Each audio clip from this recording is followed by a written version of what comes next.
Warpugs. So today we're going to be checking out something from the requests from the Patreons, and this is requested by Griffin of Might, and this is the Homebrew of the Week, episode 283, the Astral Brotherhood. Now this is from 40K Theories, and what he does is he takes people's homebrews and he makes a video on them. I think that's a pretty cool idea. I approve, that the Emperor approves, and, well, we're just going to jump into this. So this is a homebrew of Griffin of Might's own making, so he just wanted to see what I thought.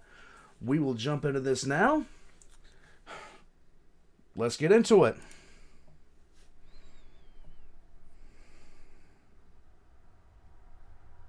I have pug fur all over me.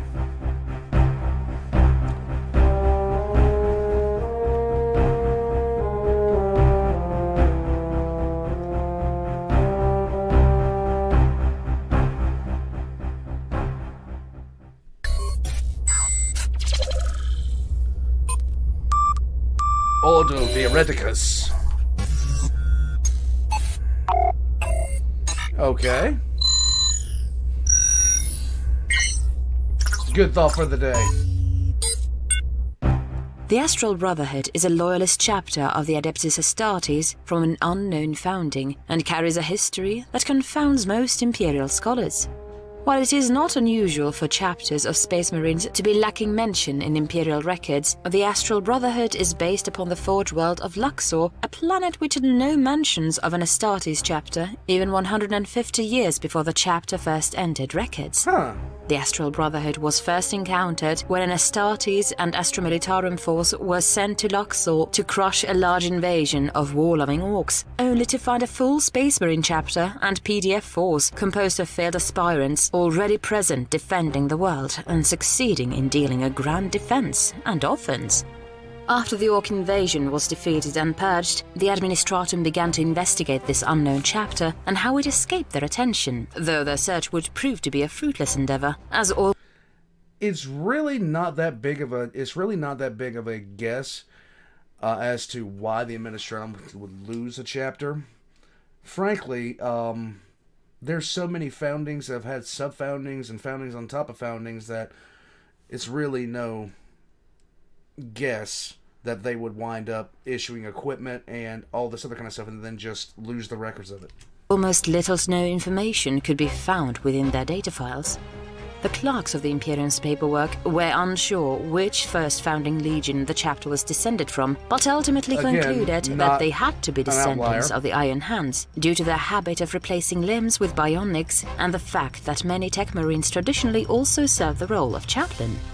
When questioned about the subject matter, the Brotherhood would confirm that near the beginning of their chapter's history, Tech Marines would dual-wield both positions, but as the centuries passed, traditional chaplains would begin to take place of the Tech Marines' dual role, although it was still possible for an exceptional Marine to be able to handle both posts. The chapter's contradictory nature contained many aspects that outright befuddled those who investigated them.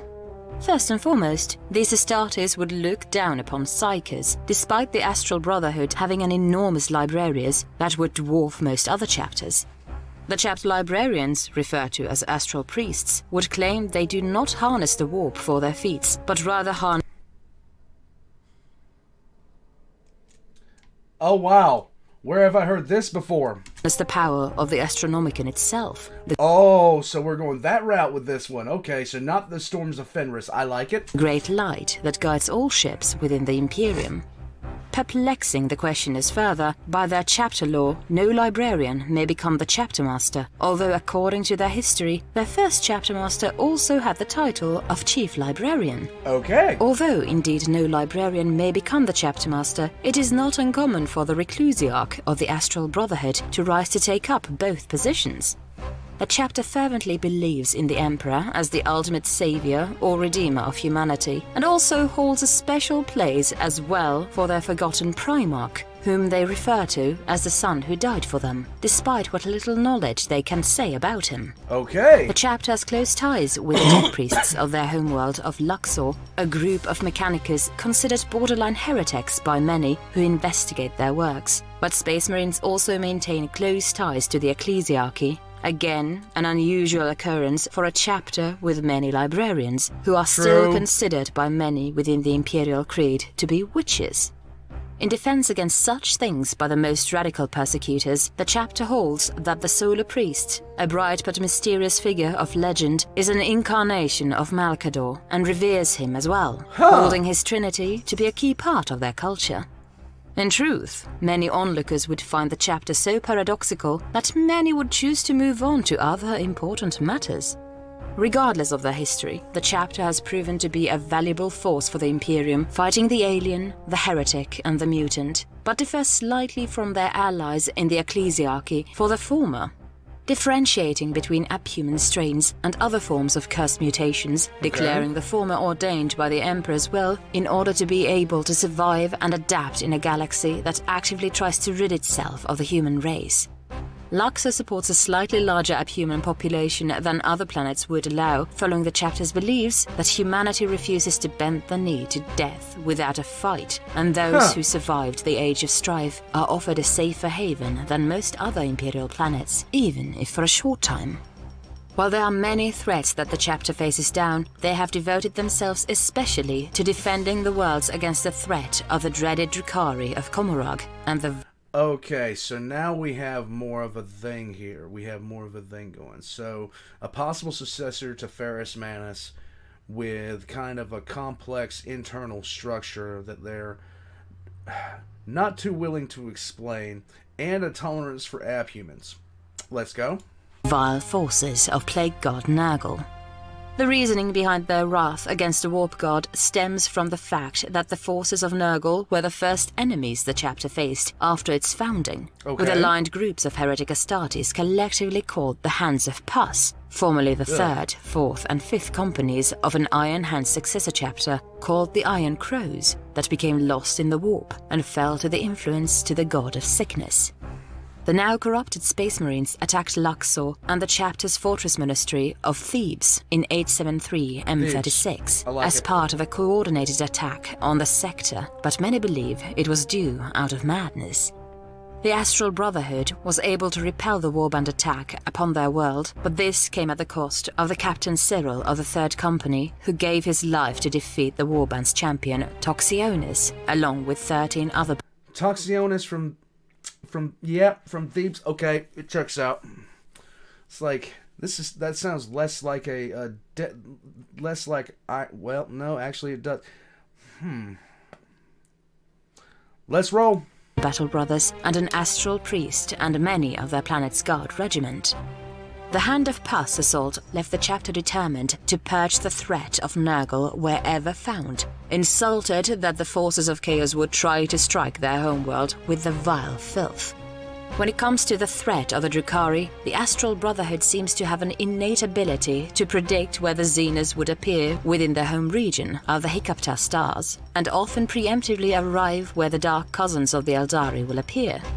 Presumably, this is connected to the Astral Priests and their supposed connection to the Astronomicon, claiming seemingly the ability to sense dim glints within its light for when the forces of Drukhari use their webway, though this does not always mean they always arrive in the nick of time.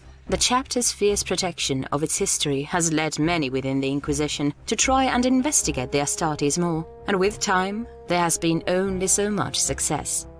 In an effort to quell further questions, the chapter master tasked Magus Rami from the Forge World to consult with the Lord Inquisitor Remlace of the Ordo Theoreticus, and after hours in discussion, has agreed to pass along classified information on the condition it is not shared outside the Ordo. See attached file for Vox recording. Oh, nice. Vox recording started. Re-recorded by Interrogator Arena. Greetings, Lord Inquisitor Remlace and Interrogator Arena. On behalf of the Lord Chapter Master, I am sharing this information with you in the hopes of finding an ally in the Inquisition for the Astral Brotherhood, as the investigations are growing more frequent. While many seem to assume the chapter is descended from the Iron Hands, in truth, there is a much darker aspect that has remained hidden on behalf of the Mechanicus, for these are not sons of the Gorgon at all.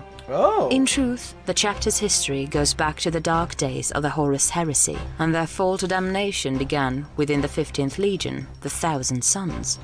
their history states that first captain of the Thousand Sons Legion, by the name of Ahriman, had cast a sorcerer's spell dubbed the Rubric, and all but few within the traitor legion remained unchanged, and those that weren't were either tasked by the first captain or the Primarch Magnus the Red with finding an answer to this newly created curse. Okay. During the tail end of M36, leading a small warband of Thousand Sons was a sorcerer named Alexaneros, and during the long-established reverse rubric search through warp space, began to hear a voice calling to them, a voice that seemed familiar to their senses.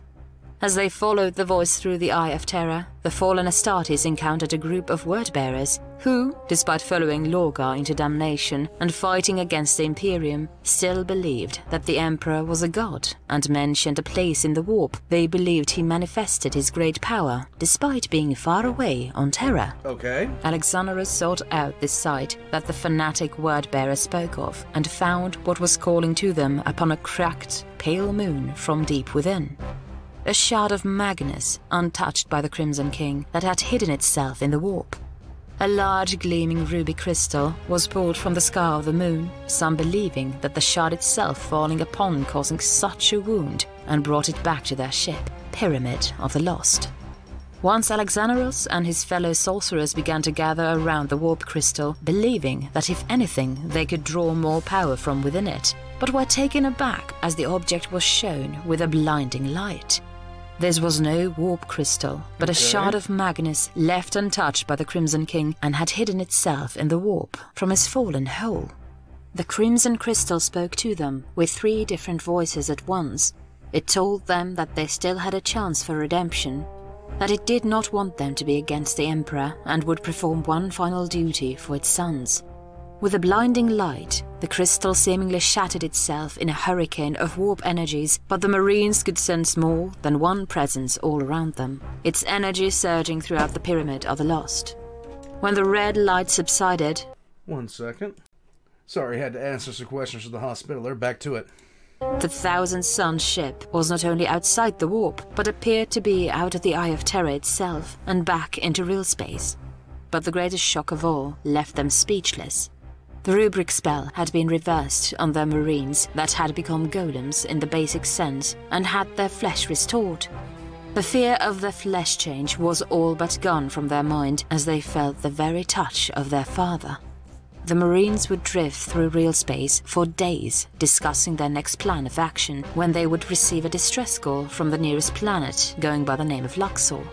The world was under attack by Drakari raiders, and Alexaneros would come to its defense, believing that this must have been what the crystal had spoken of, if just the tipping point. After a lengthy skirmish in driving the Zenus off Luxor, the Thousand Sons were to meet the Archmagus Mena, who asked who the Astartes were and their allegiance. Alexaneros attempted to deceive the Archmagus so they could not fall under any Imperial eyes, yet they were for naught, and the Marines were forced to tell the truth when the Magus started asking more cryptic questions and threatening for the Mechanicus planetary cannons to take aim at the Pyramid of the Lost. What would happen next would shock the Marines, for Mena did not denounce them as evil or traitors, but instead revealed that he had had a vision of the Omnisire days before the Xeno attack, hinting that a collection of lost sons would return to the Imperium, and he was essential in aiding them.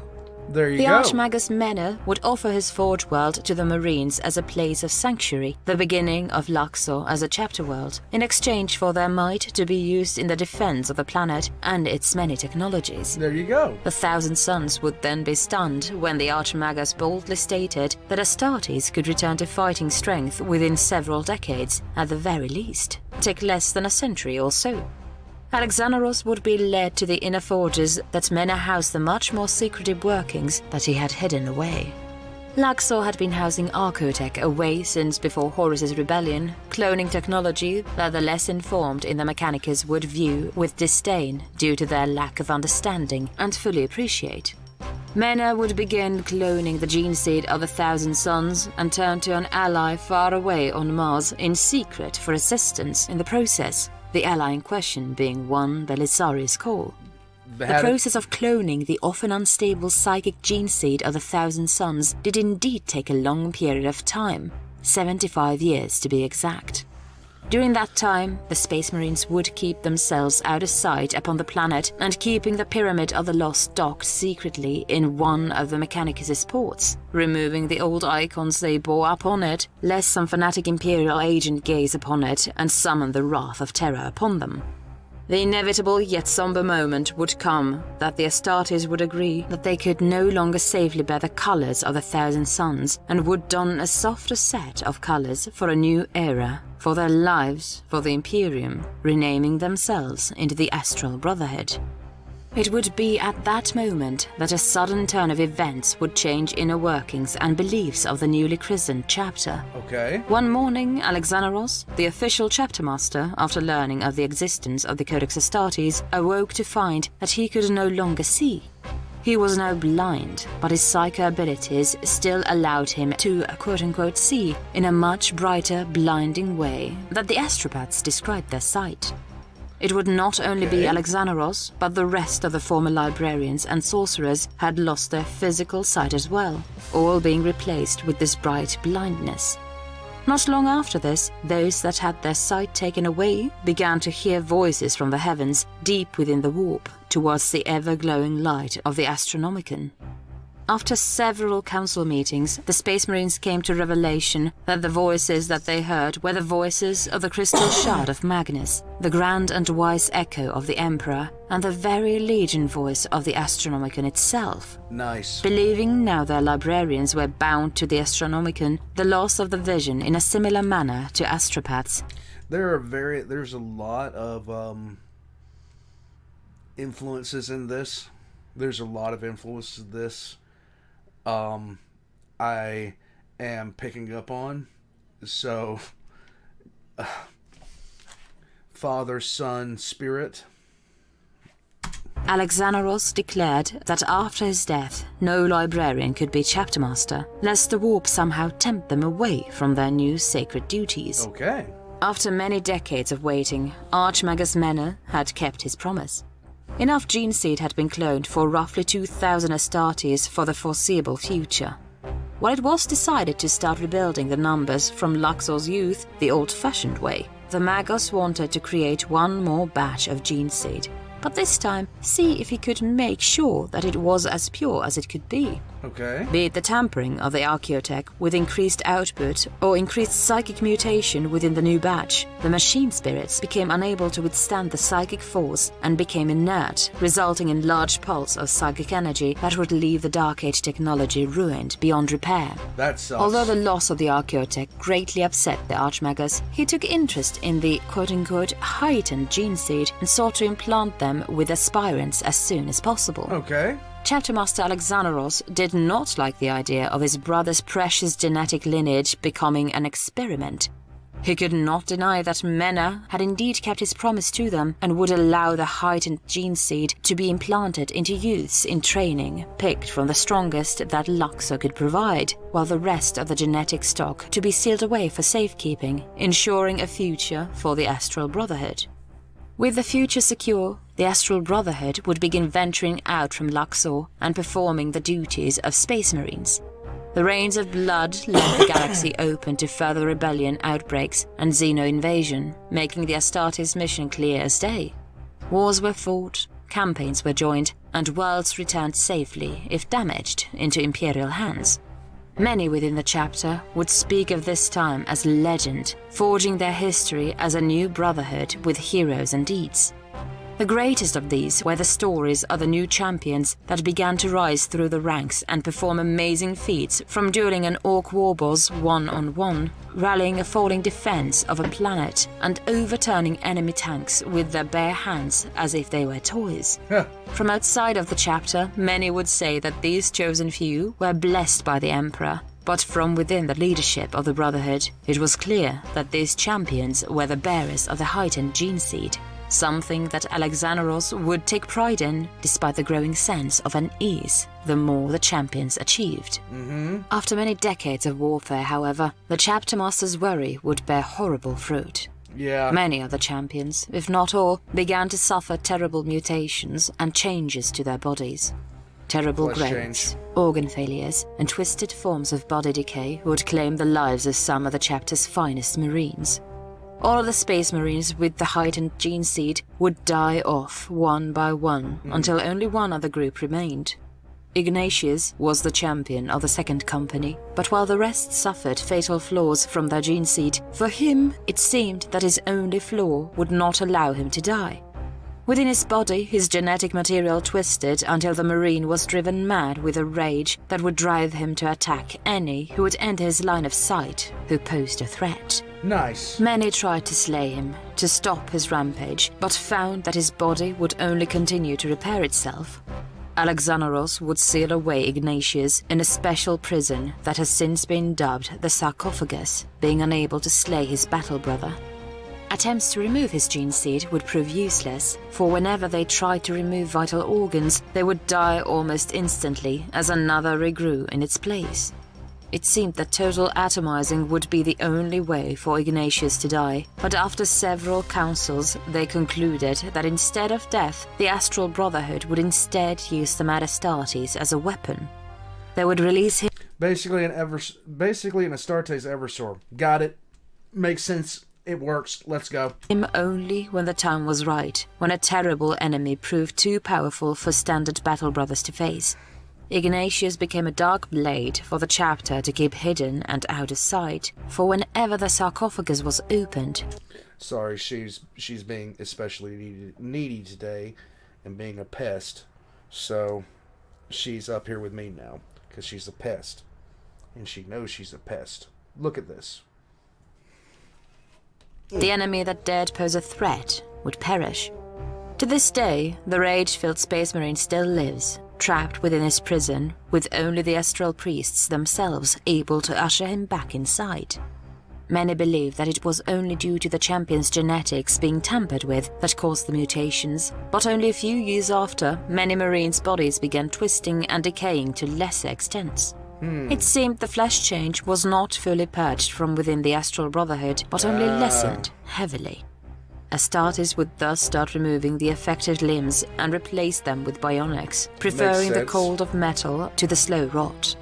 It seemed the sacrifice of the shard did not so much reverse the rubric as it changed its effects.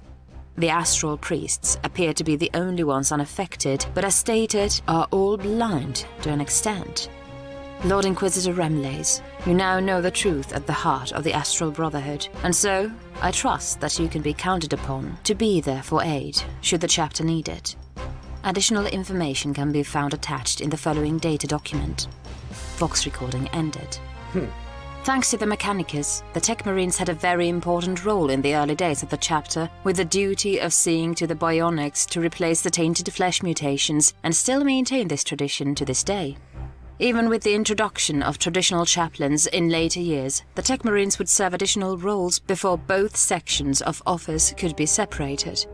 The chapter seeking out salvation has led the Astartes declaring they will bring redemption to all, even if the redemption comes with pain or death. Nice. The Astral Brotherhood's war cry of "The Emperor Redeems" is a sign of this as well. When it comes to the subject of their traitor brethren, the chapter has notably chosen to avoid encounters when they have the chance. But it is possible that they do not wish to risk bringing a full Tzeentchian incursion about their sector due to their dark origins. The chapter's close ties with the Ecclesiarchy would begin in 023 M37, with the Shrine World of Giza coming under attack by a Traitor Legion warband of the World Eaters, named the Wrathful Blood. The third company of the Astral Brotherhood, dubbed the Gathering Eyes, and the second and the fourth companies of the Star Owls chapter were sent to the defense of the world. Okay. The Brotherhood would be accompanied by multiple Astral priests, Company Captain Avilius and Tech Marine Captain Andrianus. The Space Marines would descend upon the bloodthirsty enemy, and while the opening hours of the battle to repel the invaders seemed to go in their favor, unknown to all, a surprise attack came in the form of a Night Lord's warband. Oh, that's always fun. Facing two warbands and 100,000s of cultist slaves proved more than either chapter had anticipated. The Night Lords seemed more interested in the decimation of the Star Owls than anything else for reasons unknown, and the World Eaters, under the command of their leader, Mayak the Gore Champion, began to send their mortal followers to spill the blood of civilians, while the Warriors of Khorne did battle against their loyalist cousins. Both chapters were forced to face a foe with limited aid to the other, and as desperately as the Space Marines tried to break through the lines of the enemy Astartes, the slums of the world were stormed by the bloodthirsty cultists, and through a heretical ritual that called for the massive slaughter of innocents was begun. A terrible demon of Khorne would arise like a bat out of Inferno abyss in thanks to the massive number of deaths, and make for the heaviest line of defenders, that being where the Astral Brotherhood was currently defending. An ongoing battle at the world's most grand cathedral would last 10 full days and would have the Astartes pushed beyond their limits. Avilius was hesitant, but needed to make a blow against the traitors and called for the sarcophagus to be opened. Oh, joy! Ignatius had been stored away upon the vessel of the Brotherhood, but would be unleashed upon the enemy, dropping the Mad Marine at the location of Mayak and his personal Khorne Berserker guards. While the traitors were veterans of hundreds of battles, the prisoner of the sarcophagus would lay waste to the head of the wrathful blood and leave the warband leaderless and unable to hold back Imperial retaliation. This is the night back on Giza when it... This is what happens when you unleash an Eversor assassin into a group of Astartes. Especially if the Eversor assassin is an Astartes. You ought to be concerned about that.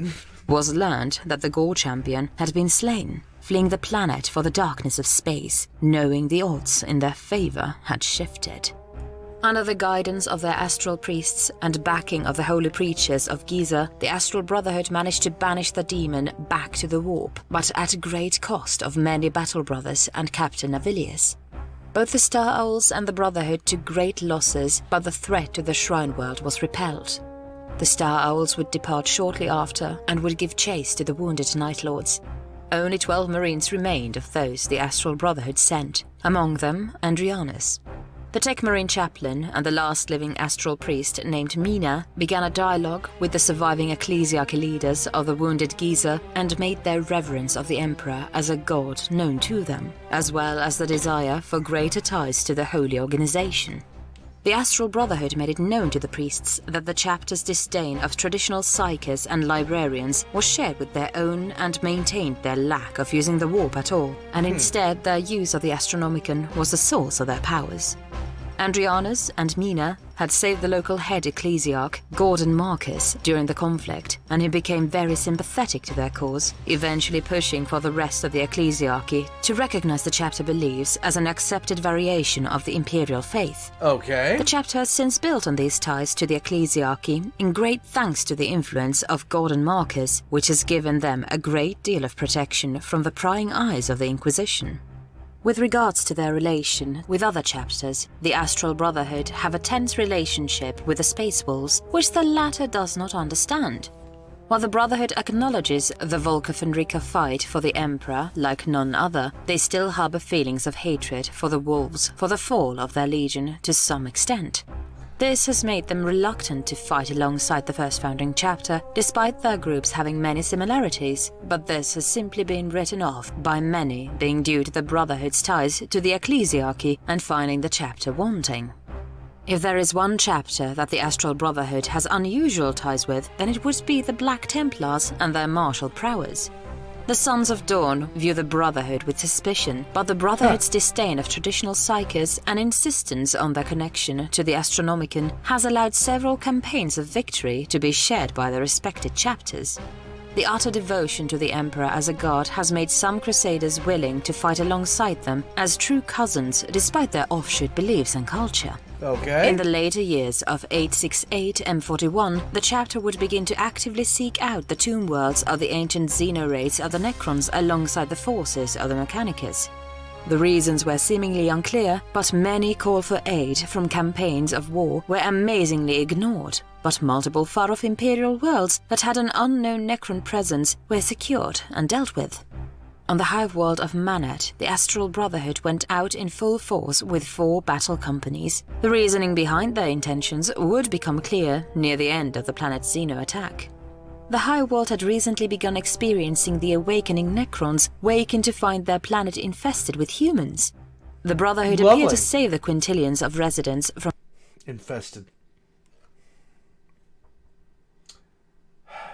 destruction, but in truth, the numbers were much smaller than that.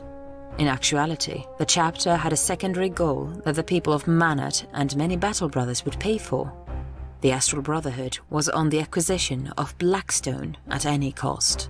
One that was perhaps too high. To say the battle was anything less than a slaughter would be to understate how drastic the situation was. From quintillions to low trillions did the population fall, and still some documents record that it might have been lower. Due to the secondary missions seeming to eclipse their true duty, the Necrons would lay waste to many important Imperial fortifications and structures. With their forces split up and tackling the Zeniths within their awakening structures, the Space Marines would face loss after losing precious gene seed and lives for the very building blocks of the Necrons' most precious structures. Where the Astartes could have used their unneeded transports to ferry civilians to the safety of space, they were instead used to carry large sections of Blackstone to their strike cruisers. Manat would ultimately be subjected to exterminators, and only one company's worth of Marines survived that terrible crisis. Many within the Brotherhood would claim that they had failed the Emperor's divine order of being protectors of the Imperium. However, they succeeded in their mission and quickly brought the Blackstone back to Luxor. With such a large quantity of the Xeno material, the remaining Astral priests, Tech Marines and their Mechanicus allies immediately set to work constructing their secret project to secure the Hiccup stars. With the anti-warp material in hand, the Brotherhood would start their own version of the mysterious pylons of the Necrons, a much-needed defense aid to prevent a predicted incursion. For years, the Astral priests had begun detecting the beginnings of a chaos incursion into the Hiccup stars by small forces belonging to Siege. And to make matters worse, it was believed that these were scouting parties being ordered personally by Azek Ahriman. The chapter thus desired Blackstone as a means to protect against and fend off their wayward brethren, but they were unprepared for the cost. The sheer force of the Necrons on Manat proved to be far worse than the chapter anticipated, and they were forced to bear terrible losses for such a defense.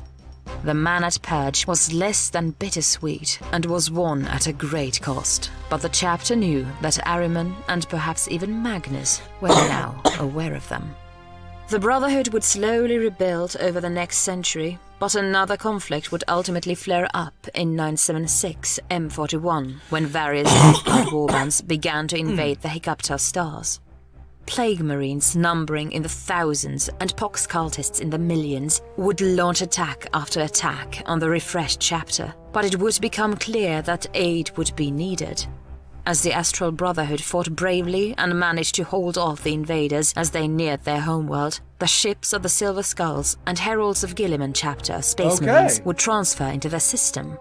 Luxor was already under siege. Their fellow Astartes Silver Skulls, Heralds of Gilliman, one's a Perturabo, began to strike the enemy ships, but a terrible omen had landed upon the Forge world in the shape of a corrupted Warlord-class Titan that was under the possession of a greater demon of Nagel.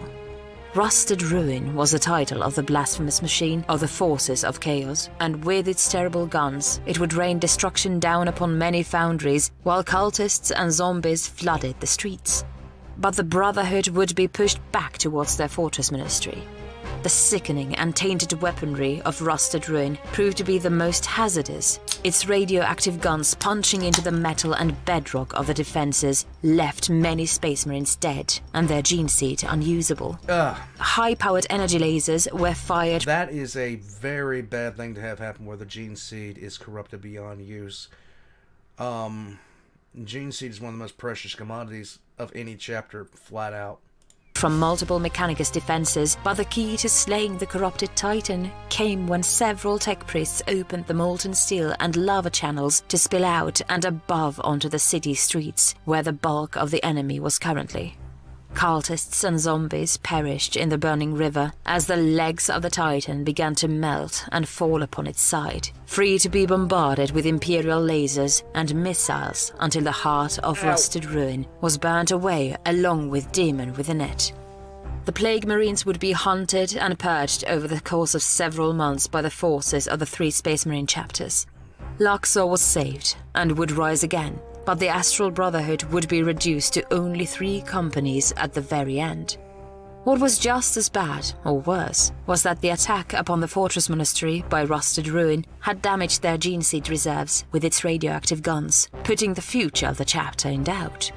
Within the command structure of the Astral Brotherhood, I put her down, she jumps right back up here. It was discussed how the warbands of the Plague God knew when to attack. When the Hiccupter Spires, the Imperial's own anti-warp Blackstone creations were almost completed. Though they did not wish to consider it, some concluded that Ahriman himself may have baited the forces of the Death Guard into attacking, weakening the defenses for some future incursion.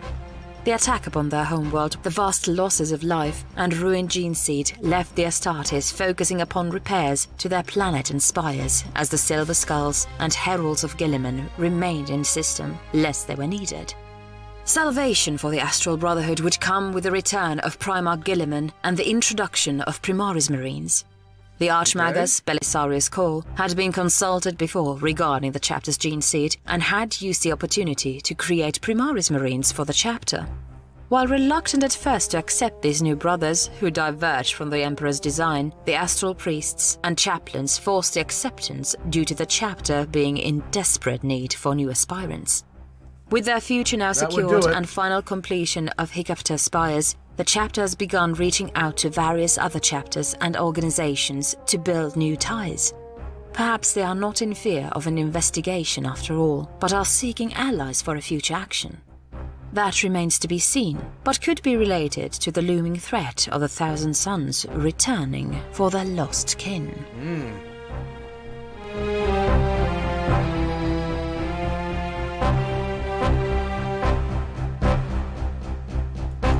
Okay, so you have a Space Marine chapter based off of the Thousand Sons, and coming from without the actual Rubiks, the Rubik of Ahriman.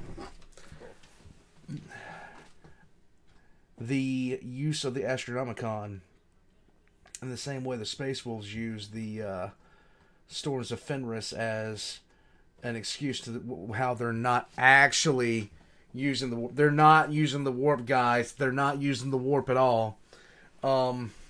Yeah, I can dig that. That's more of a dig on the Space Wolves than anything. My cat is being a pest right now. Sorry, guys. She's just being a pest. Absolute pest. Look at this. Look at this. Don't kick me. Well, you know what's going to happen if you start being a pest. You're going to get picked up. You're going to get picked up, and I'm going to hold you like this. Everybody gets to see you. There. You happy now? Okay, fine. This cat's a pest. Go on now. Go ahead, jump back up here. Anyhow, there's a lot of symbolism in this chapter. A lot of symbolism, a lot of back and forth on this. I got to say that it's interesting. Like, it's an interesting homebrew with an interesting history. It's not overly, whenever I look at a homebrew chapter, I'm sitting there thinking, okay, is there going to be some sort of extreme, weirdness to them, But this one isn't really so much that. It's just a group of Thousand Sons who kept a very, very important secret. Warpugs, I'm going to head out from here. Check the links down below for 40k theories. And as for myself, I'm going to go try to figure out why my head feels like I have a bowling ball in it. And, yeah. Check the links in the description down below for Ridley's links as well as my own. And I will catch you guys next time.